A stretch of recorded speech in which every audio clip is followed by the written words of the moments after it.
You're stupid, and your mother's stupid, your father's stupid, your whole family is stupid. Whoever produced you is stupid. Your whole generation is stupid, and the generation after you is stupid.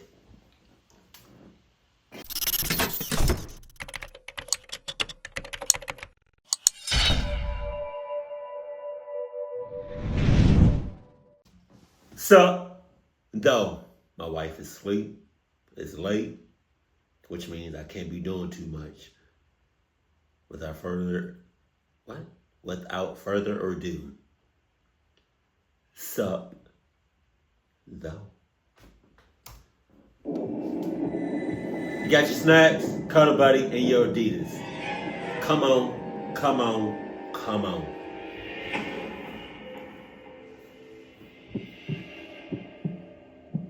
Right. What's up, Nate? This happened many years ago. I've never liked camping. I'm just not built for it. The dirt, the All right, so don't do it. I'm not good at camping, but I never did it. I'm not going to. the uncomfortable nights in a sleeping bag that somehow always end up feeling like a rock by morning. Unfortunately, I've been camping more times than I can count, though never by choice. What? My dad is one of those rugged, wilderness-loving types. So your dad forced you to go camping with him. He wants to bring you in that cluck space. Okay, Dad, what's up? Every summer when I was a kid, he dragged me out into the woods with his equally rugged friends to disconnect from technology. His friends? How old were you? Did you say that? I forgot. You said it was, some years ago. He has friends. He has his own friends. Why do I have to go with you? You have your own friends. So really? Y'all gonna gang up on me? Oh, okay. I'll fight each and every... He knocked me out. And now I woke up in the woods. And reconnect with nature. Man. By the time I hit sophomore year of high school, I'd had enough of suffering in silence. I finally convinced him to let me bring a friend along to make the whole thing a little more bearable. To my surprise, he agreed without much fuss. So I brought my friend Charles from school. Now, you'd think bringing Charles would have made it worse, considering he was a hardcore Boy Scout back in the day and actually loves camping. But Charles was cool about it. He teased me for hating it, but he wasn't one of those, you're not a real man if you don't love the outdoors types. Well, I guess I'm not a real man.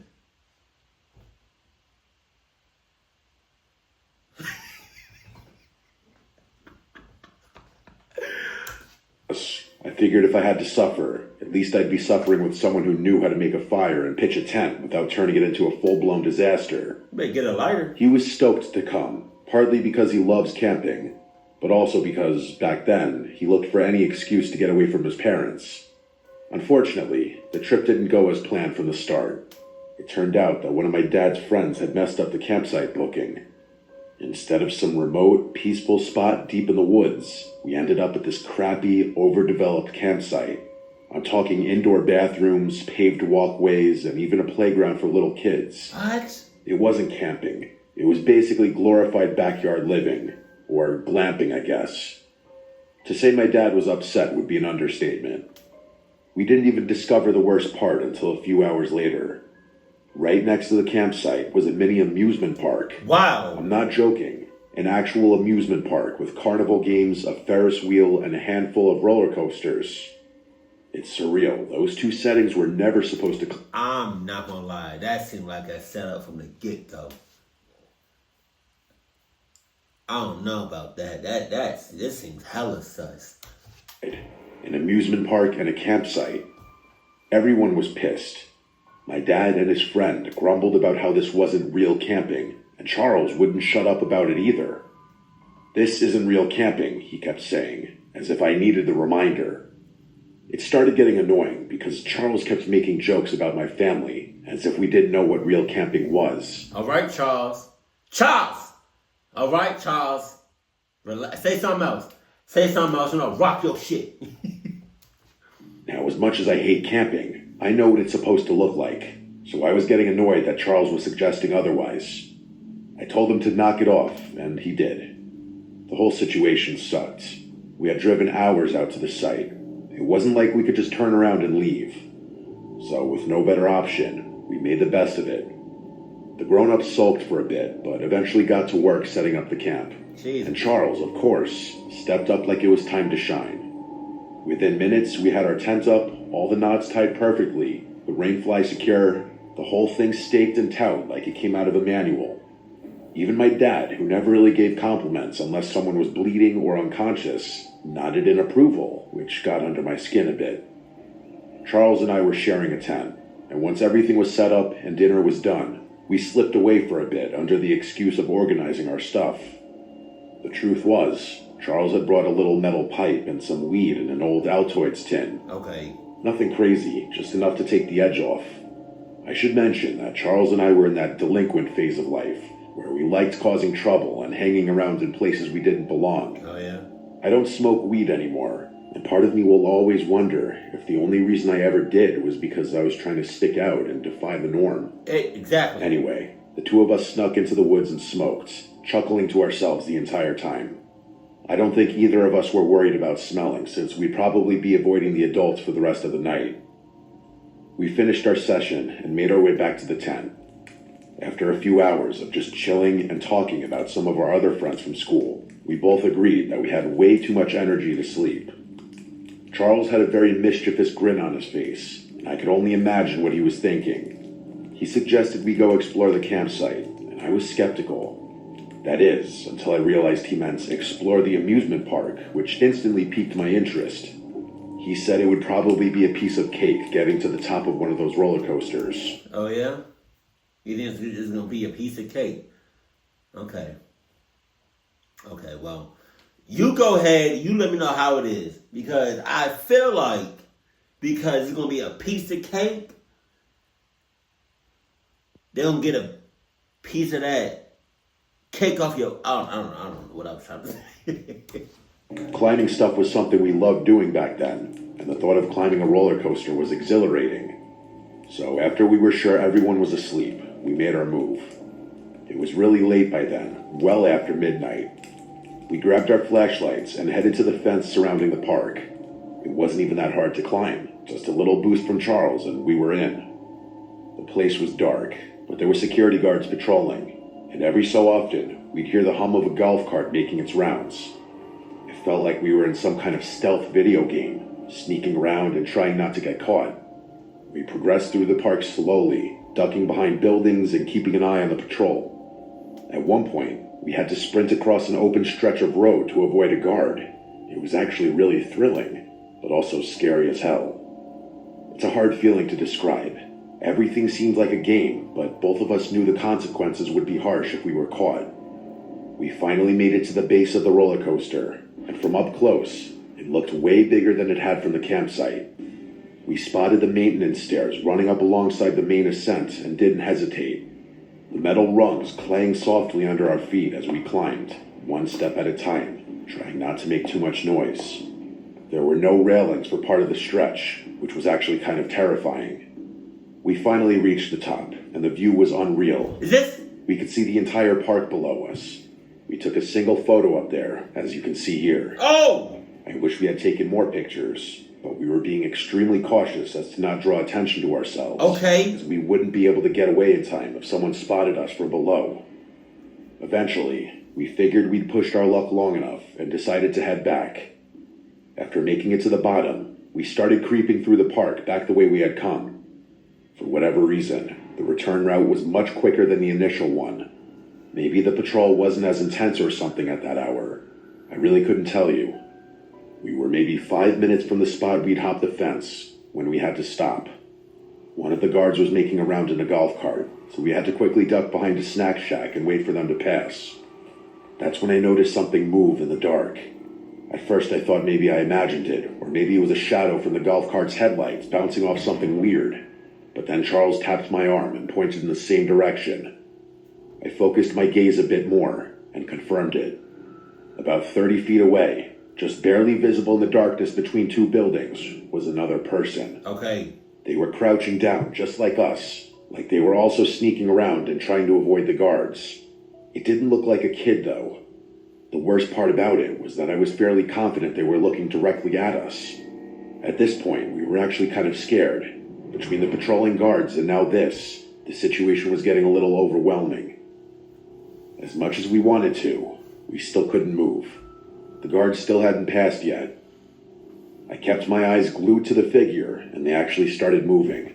I'm glad it's two of y'all. One person needs to be on that cluck ass, and then the other one needs to be on the guard. I'm so glad it's two of y'all. Because I don't know how you was going to do it if it was only one of y'all. They darted across a patch of open ground and right through the little spill of light coming from a nearby street lamp. For a split second, I saw him clearly. It was a man like I suspected. He was wearing tattered clothing and had this really awkward stride like he was injured or disfigured, but none of that was as unsettling as the dark liquid smeared across his face. It looked like blood. Charles saw it too, and the two of us exchanged a really terrified look. Eventually, the man ducked out of sight. The guard finally passed us, and we kept moving. We didn't say a word as we made our way back to the fence. I kept checking over my shoulder every few seconds, convinced we were being followed, but no one was there. We made it back to the fence, scaled it the same way we came in, and dropped down on the other side. The difference was, this time we didn't laugh about it. All I wanted was to be back in the safe confines of our tent. I could tell Charles was thinking the same thing. By the time we made it back to our tent, neither of us brought up sleeping. We just lay there in our sleeping bags, trying to make sense of what we'd seen. The best we could come up with was that it was some homeless guy doing God knows what. A stupid explanation, I know, but we couldn't think of anything else. The next morning started off normally. We got up, had a bite to eat, and started packing our gear to go fishing. But around 10 a.m., one of the camp staffers came around to our tent site and gave us an announcement that the whole campsite was supposed to hear. Apparently, a man had been stabbed and killed the night before at a lake about 4 miles away from the campground. They weren't giving many details, but the guy who did it was still on the loose, and the local sheriff's office had asked all park rangers and campsite staff within a certain mile radius to be on high alert. You couldn't give any details? No details? Y'all know exactly what he looked like. And y'all can't say nothing? What are the odds? It's the same guy from last night. It is 100%. You can't tell me otherwise. They described him as a disheveled white male in his late 30s, shirtless, possibly bleeding, or with blood on his clothes. Then they instructed us to pack our things and leave for our own safety. Charles and I instantly connected the dots. It must have been that guy we had seen the night before. We kept our mouths shut. We didn't tell my dad. We didn't tell the Rangers, and I still don't really know why. I know I'm going to get a bunch of hate for this, and I get it. But at that age, I was more convinced with staying out of trouble than anything else. Man. I still kick myself for not speaking up. My statement could have led to the capture of a dangerous person who may have gone on to commit more crime. I'm still close with Charles. We went to the same college, graduated together, and work in similar fields. This experience is something we don't often talk about, though. If I'm being honest, I think Charles feels much more guilty about not speaking up than I do. Mistakes and regret aside, though, I think it's crazy that my friend and I were mere feet away from a murderer on the run. I don't like thinking about what could have happened had we crossed paths that night. Hey, as long as y'all made it out alive, y'all good. Double it up and give it to the next person. This happened back in October of... Jesus. Ow! Ow! I was not expecting that, Mr. Nightmare. God damn. Okay.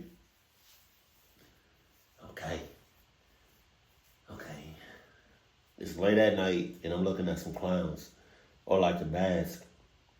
Okay. Whew, shit. Right, okay. Hey, this reminds me of the store Party City. If you're in America, you probably know what I'm talking about. Why did they shut down? Did they shut down all their locations or like a bunch of them? Because I remember they shut down a Party City not too far from me. But I forgot the reason. Did they go out of business or something? Or did like somebody bought them or something? I don't know. 16, right when that weird clown hysteria was all over the news. People were posting creepy clown sightings across the country. Jesus. Most of them were obviously hoaxes or people just trying to get attention. But as you know, there were a couple true cases that were downright terrifying.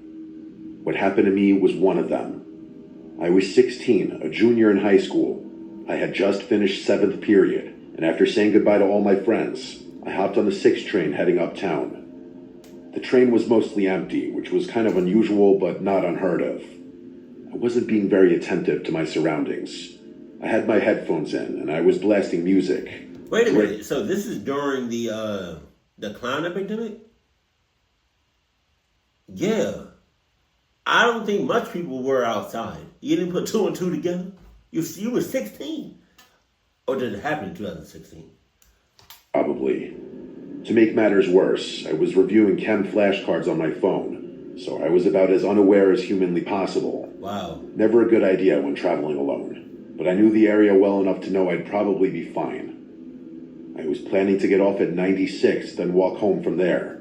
Nothing unusual, just a regular Wednesday. No. But things went downhill really fast. Jesus. We arrived at 96, and I jumped out of my seat instinctively, barely even looking up to make sure it was the right station. That train ride was something I had done so many times that the routine had become second nature. Getting on and off was like a reflex. With my head still buried in my phone, and my music still blasting in my ears, I made my way over to the doors. But as soon as they slid open, I realized out of the edge of my vision that something was obstructing my path. Oh, Jesus. I looked up and realized some guy had stepped directly into the doorway. Only it wasn't a normal person. It was a clown. Hey. Yo.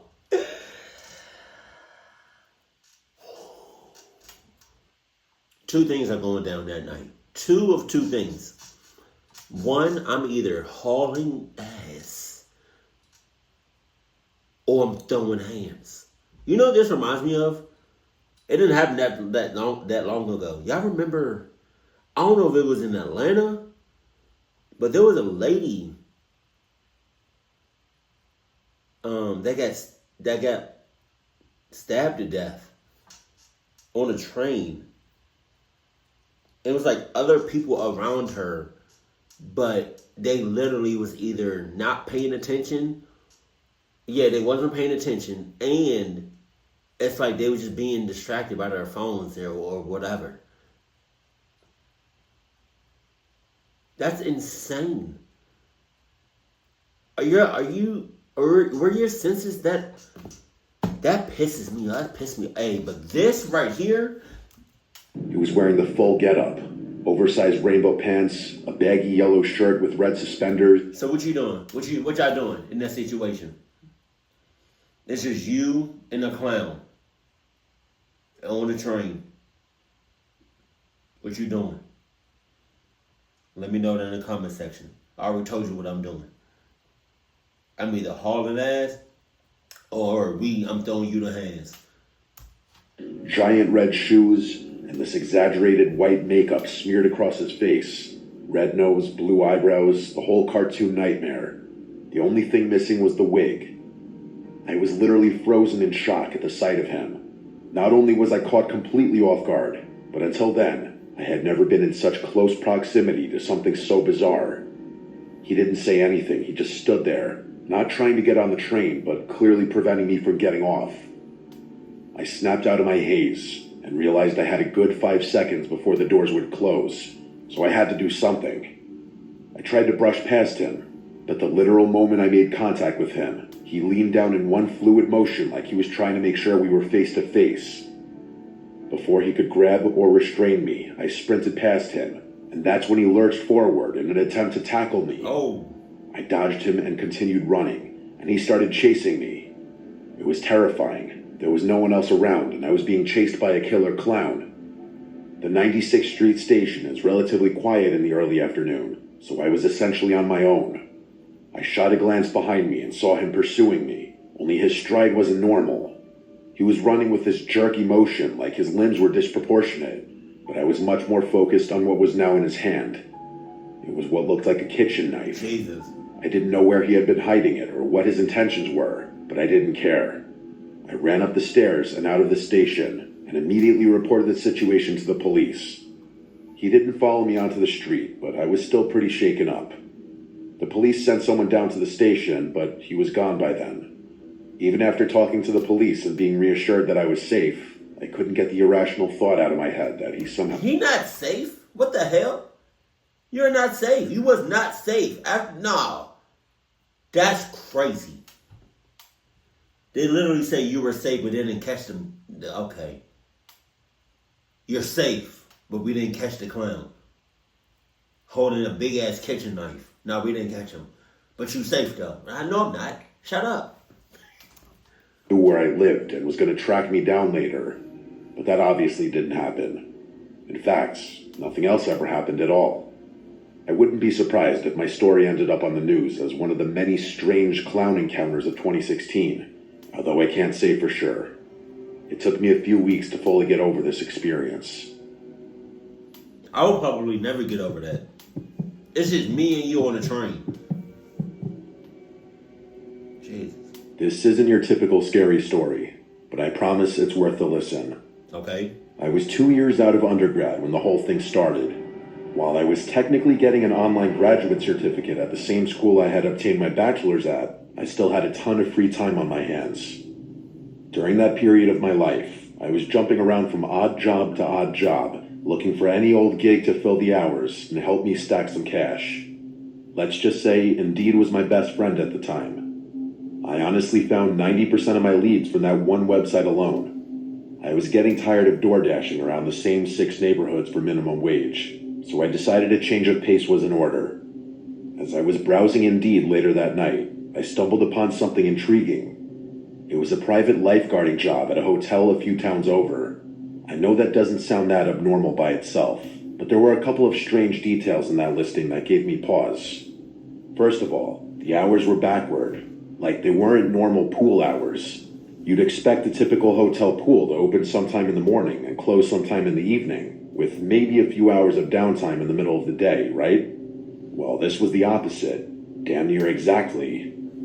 They wanted someone to operate and supervise a swimming pool from 5 p.m. to 1 a.m. during the week. What? It was basically a night shift for a pool. That wasn't the strangest thing, though. The requirements explicitly requested an individual who didn't speak Spanish. Let me repeat that. They specifically wanted someone who didn't speak Spanish. Here was the problem. I've been speaking Spanish since I was a little kid. I'm literally half Mexican. The town the hotel was based in was predominantly populated by Spanish-speaking Americans too, so that requirement didn't make much sense to me. In fact, nothing about the listing made sense to me. I remember being beyond perplexed when... Alright, so if it don't make sense, move on to the next one. What you talking about? See, now you playing games. What you doing? Relax. Conio? What's that mean? What's that mean? Conio? No, puto. What does conio mean? Is that a word? Through it. There was one thing I was feeling pretty good about, though. $30 an hour. Damn! Which would probably be something like $50 in today's inflation-adjusted economy. I don't really know if that's true, but the point is, $30 an hour back then was like stubbing your toe on a gold bar. Safe to say, I disregarded all the other nonsense and decided to focus my attention on the compensation. Wow. I decided that I just pretended... Wow, that's stupid. That's so stupid. You're stupid. You're stupid, and your mother's stupid, your father's stupid, your whole family is stupid. Whoever produced you is stupid. Your whole generation is stupid, and the generation after you is stupid. They are. It's like money is evil. Money is evil. Well, I guess it's how you perceived it to be, and how you use it and stuff. But I mean, there's some. See, because money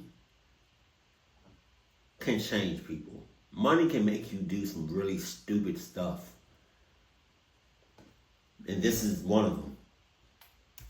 To know Spanish. What were they going to do? The gig must have been either brand new or in really low demand, because I heard back and was actually invited to interview within a few hours. Fast forward to the first day. I pull up to the hotel, and everything looks exactly how you'd expect. The turnover rate for that job is probably high. This pudgy Mexican-looking dude comes out to greet me, and the two of us exchange information and have a laugh. He was actually really friendly and pretty funny too, and his amiable demeanor put me at ease a little. But as we were walking into the complex, this other, taller guy turned a corner and started staring me down. I could tell right away that I was being profiled, and I started wondering whether having the first person to greet me behave so unimposingly was a ploy to get me to lower my guard. The second guy walked right up to me and started communicating with me in Spanish. He didn't smile, didn't say hello, shake my hand, nothing. I instantly knew what he was doing. He was trying to gauge whether or not I knew Spanish, so the listing hadn't been BS. I gave him a blank stare, even though I understood every word. He wasn't saying anything crazy, by the way. He was just rambling about the weather or something. It wasn't important enough to remember. I got a question for y'all. Are you fluent? Even though a certain language is not your native language, is not your first language, are you fluent in another language? Like you can understand what somebody's speaking based on what, like, whatever it is. You know? Like say for instance, it's like Spanish or like French or Japanese or whatever, right? But you don't look like it, but you understand it and you can talk and hold a conversation. But have you ever, for example, been out in public and somebody was speaking a different language to like somebody on the phone or to like somebody else, and you understood everything that they said, and they said some wild stuff? Let me know that in the comment section below. I want to be fluent in at least another language. Like I know a little bit of Spanish. I know a little bit of French. I know a little bit of Wolof. That's because of my coworkers. Yeah, I think Wolof. Yeah, that's about it. I'm very good at Spanish. I'm okay with French. And Wolof is that's just a whole different language, man. That's just something in itself. You know what's weird? Yaya or Ya means mother in Wolof. And it's crazy because when I was a baby, I used to call my aunt Yaya. So I was essentially calling her mama or mother, that's weird. It's not, that's crazy. So I wonder, is Wolof the,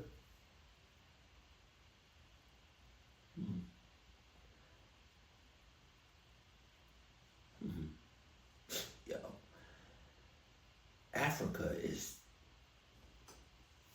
what's up? After a few seconds, I turned to the first guy, who turned to the taller guy, and then the two of them burst out laughing, like they had both been in on some practical joke. The taller guy flashed a smile, outstretched his hand, and said he was just messing with me. I went along with it, but I was a little weirded out. He introduced himself as Jefe, and the bigger guy as Esteban. The three of us walked through the complex to get to the pool, and the taller guy, who I assumed was the one in charge, started talking me through the job. According to him, they needed someone to work later hours because they wanted to increase revenue, and they were going to start charging non-guests just to use the pool.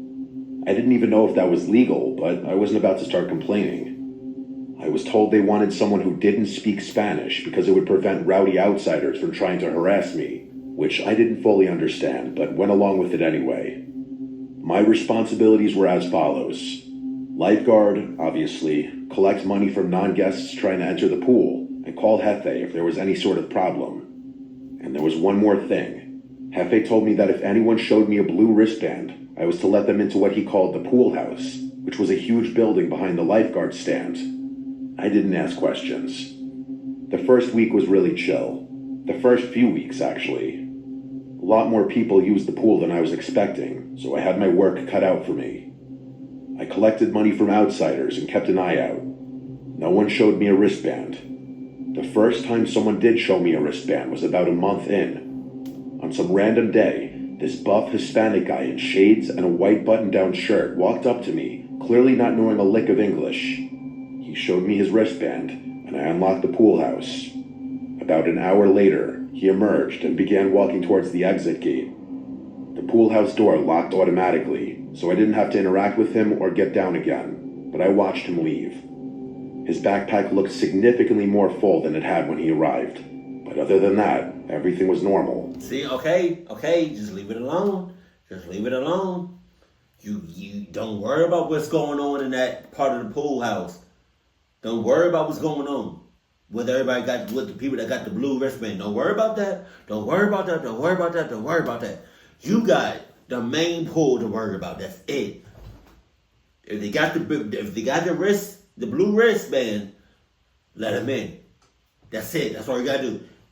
Don't investigate. Don't check nothing out. Don't question nobody. Don't talk I'm telling you. Over the next few weeks, more and more people started showing me wristbands, and a lot of them started showing up together. More and more non-guests started using the pool too, because I began collecting a lot more money than I ever had. At one point, I realized I was actually collecting too much money, like people entering the pool would overpay me by a crazy amount on a consistent basis. I called Jefe about it, and he told me not to worry, saying that people made mistakes all the time. I could tell he didn't want to talk about it more than he had to, because he hung up the phone while I was mid-sentence. Amidst everything fishy that was going on, that short, harmless phone call confirmed to me that I was involved in something more than just lifeguarding a swimming pool. Only after hanging up the phone did the true gravity of the situation hit me. My mind started smothering all the noise until there was a single thought I couldn't purge from my brain. Money laundering. I didn't know what to do. On the one hand, my intuition was telling me I was involved in something illegal and should get out of there immediately. But on the other hand, I had no safe way of confirming that suspicion and didn't want to forfeit $30 an hour over nothing. So I kept my mouth shut and kept the job. After that moment, though, I started piecing everything together. The pool house, or the building I had been told was a pool house, was clearly where the shady stuff went on. Illegal gambling, drug trafficking, something worse, whatever it was happening right behind me every single day, obstructed from view by only a single locked door. Patrons of the pool started getting more friendly with me, especially the wristband wearers. Strangers began learning my name, and I went from solely collecting money to collecting tips, high fives, and greetings too. As people got more comfortable with me, they started talking in front of me. I'd catch pieces of their conversation in Spanish, and let's just say all my suspicions were confirmed. Admittedly, the added benefits made overlooking everything else much easier. Plus, my hands were clean.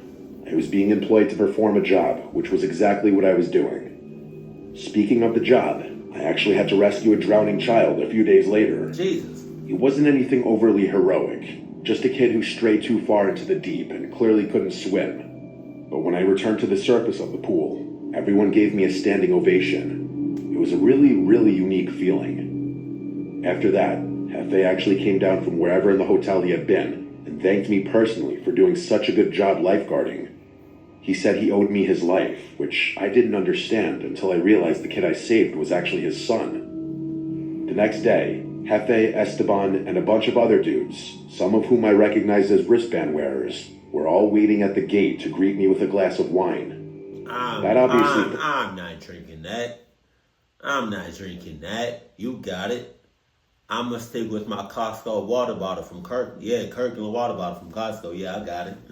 I'm going to drink that. Get it out my face.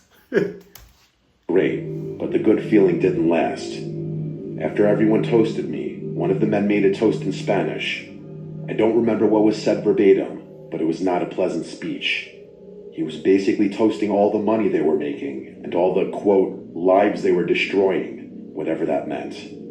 Everyone laughed and drank, but that was the moment that made me realize I had gotten addicted to something seriously insidious. No amount of money and tips should have justified me staying at that hotel that long. Yeah, after you made $30,000 in a month, 2 months, you just not saying that? Come on. And yet, Regrettably, I had. The next day, my mom called me while I was at the pool. I'm not going to get into it, but my mom, rest her soul, never called me unless it was something really important, so I had to answer. I got down from my stand and went over to what I thought was a private little alcove so I could have some privacy. My mom only ever spoke Spanish, so naturally I had to talk to her in Spanish. Oh, God. I don't remember what she called me about. What I do remember is that after hanging up and turning to head back to the pool, Esteban was standing directly in my path.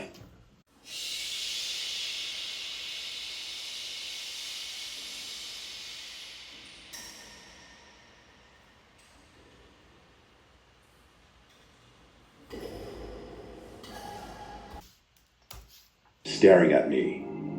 He did not look like that same friendly guy I had met on my first day at the pool. After a really awkward pause, he asked how long I knew Spanish. I played dumb, saying I was just practicing it with a friend and wanted to learn, but I knew he saw right through me. He just kept staring at me like he was contemplating something. My heart started racing, and I felt like he was debating whether or not to harm me.